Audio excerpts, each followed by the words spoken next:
Right. ఇక వచ్చే ఎన్నికల్లో టికెట్ వ్యవహారం ఎటూ తేలకపోవడంతో కొందరు నేతలు వైసీపీని వీడుతున్నారు. తాజాగా బాలినేని శ్రీనివాసరెడ్డి కూడా వైసీపీని వీడుతున్నట్లు ప్రచారం జరుగుతోంది.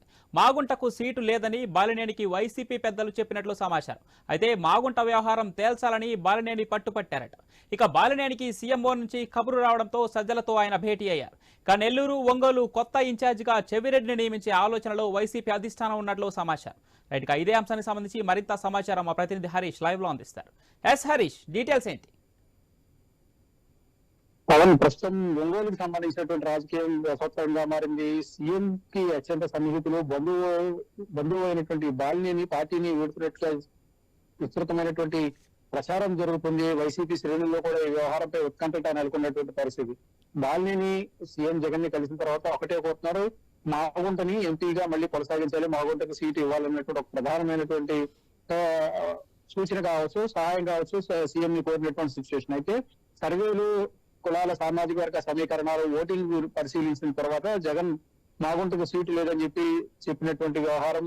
ఈ వ్యవహారం దాదాపుగా 4 రోజులుగా మాగుంటకు సంబంధించినటువంటి ఎపిసోడ్ పైనే బాలినేని పట్టుబడుతున్నట్టుగా వస్తున్నటువంటి పరిస్థితి. సీఎంఓకి అనేక సార్లు బాలినేని వచ్చారు, స్వయంగా సీఎం ని కలిశారు, సజ్జలను కలిశారు. అదేవిధంగా పార్టీలో ఉన్నటువంటి పెద్దలని, విజయసాయి రెడ్డి వంటి వ్యక్తులు కూడా కలిసి అక్కడ నియోజకవర్గంలో ఉన్నటువంటి పరిస్థితులు, స్వయంగా మాగుంటని ఎందుకు తన ప్రతిపాదన ఎందుకు పెట్టినట్టు, ఈ విషయాలన్నీ కూడా స్వయంగా బాలినేని పార్టీ అధినాయకత్వానికి చెప్పారు. ఈ వ్యవహారం పైన మాత్రం సర్వేలు వచ్చినటువంటి రిపోర్ట్ ఆధారంగా ఏదైతే ఓటింగ్ కి సంబంధించినటువంటి అంశం ఏదైతే ఉందో దానిపైన మాగుంటకి సీట్ ఇచ్చేటువంటి అవకాశం లేదని చెప్పి స్వయంగా జగన్ తగేసి చెప్పినటువంటి నేపథ్యంలో అయినప్పటికీ కూడా బాలినేని మాగుంట కోసం విస్తృతమైనటువంటి ప్రయత్నం చేశారు. అయితే చివరికి ఆయన పార్టీ వీరుతారు అన్నటువంటి ఒక ప్రచారం జరుగుతున్నటువంటి నేపథ్యంలో ఈ రోజు కూడా ఆసక్తికరమైనటువంటి పరిణామాలు చోటు చేసుకున్నాయి. కూడా పార్లమెంట్ కి సంబంధించినటువంటి అంశాలపైన, అదేవిధంగా పార్లమెంటు నియోజకవర్గ పరిధిలో ఉన్నటువంటి అసెంబ్లీ నియోజకవర్గాలపైన జగన్ ప్రత్యేకమైనటువంటి కాన్సన్ట్రేషన్ చేశారు. కాబట్టి కేవలం ఆర్థిక పరమైనటువంటి అంశాలు మాత్రమే కాదు, అక్కడ ఓట్ బ్యాంక్ కి సంబంధించి పార్లమెంటు పరిధిలో నిలబడినటువంటి క్యాండిడేట్ తో పాటుగా నియోజకవర్గంలో నిలబడిన అసెంబ్లీ నియోజకవర్గంలో నిలబడినటువంటి క్యాండిడేట్ కి సంబంధించినటువంటి బలాబలాలు కూడా బేరీ చేసుకోవాల్సి ఉంటుంది.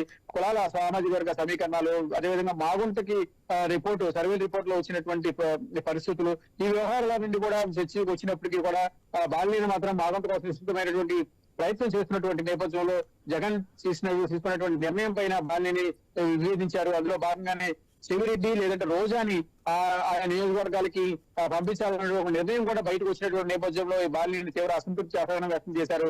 తాను విస్తృతంగా ప్రయత్నం చేస్తుంటుంటే పార్టీలో కొనసాగాలన్నటువంటి ఒక ప్రయత్నంలోనే అభ్యర్థుల విషయంలోనే తాను సీఎం జగన్ తో మాట్లాడుతుంటే అప్పటికే పేర్లు బయటకు రావడం, రోజా, చెవిరెడ్డి వంటి పేర్లను పార్టీ నేతల స్వయంగా సోషల్ మీడియాలో కావచ్చు, మీటింగ్ లో కావచ్చు చర్చించుకునే విధంగా తీసుకురావడం పట్ల బాలినేని తీవ్ర అసహన అభ్యంతరం వ్యక్తం చేశారు. ఈ రోజు సజ్జలతో కూడా విజయవాడలో సమావేశమయ్యారు. సమావేశమైన తర్వాత సజ్జలు కూడా బాలినేనితో సమావేశమైన తర్వాత మీడియాతో ఏం మాట్లాడలేదు. ఆయన నేరుగా సీఎం క్యాంపు కార్యాలయానికి వెళ్ళారు. అక్కడ సీఎంతో ఈ వ్యవహారంపై చర్చించి భవిష్యత్ కార్యాచరణ ఉంటుందని చెప్పారు. ఈ నేపథ్యంలోనే బాలినేని పార్టీ మారుతున్నారనేటువంటి ఒక ప్రచారం సోషల్ మీడియాలో విస్తృతంగా జరుగుతున్నటువంటి పరిస్థితి మనకి వైసీపీలో కనిపిస్తుంది. Pawan, right. Thanks for the update Harish.